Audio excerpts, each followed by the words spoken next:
ఒకసారి ఫ్రాన్సిస్ రీటే అని పట్టణమునకు వెళ్ళుచుండెను.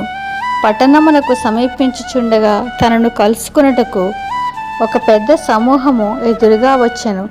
ఈ గొప్ప సమూహం వలన ఆయన తన ప్రయాణములో ముందుకు సాగి పట్టణములో ప్రవేశింపలేకపోయెను గనుక పట్టణమునకు వెలుపటనున్న ఒక మందిరములోనికి వెళ్ళెను.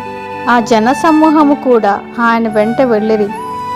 మందిరములోనికి ప్రవేశించినప్పుడు దాని చుట్టూనున్న చక్కని ద్రాక్ష తోటను తొక్కి పాడు చేసిరి.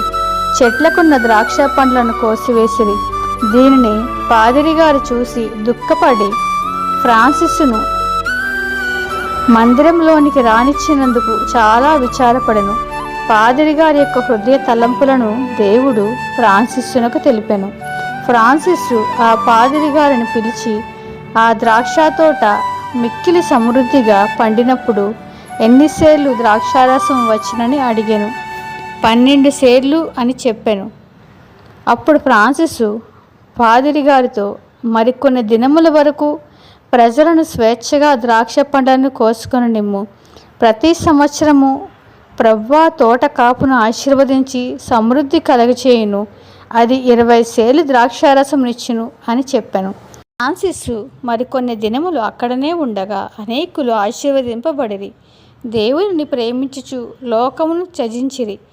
పాదిరిగారు తాను పొందిన వాగ్దానమును నమ్మి ప్రజలను స్వేచ్ఛగా పండ్లు కోసుకొననిచ్చిరి. చివరికి చెట్ల మీద కొద్ది గుత్తులే మిగిలి ఉండెను. వాటినే గానుగలో వేసి ఆడించగా 20 సేర్లు మధురమైన ద్రాక్ష రసం వచ్చెను. ప్రజలు పాపములు ఒప్పుకొని పశ్చాత్తాపడగా వాక్య ప్రకారము పంటలు విస్తారముగా పండునని సత్యము నిరూపించబడింది.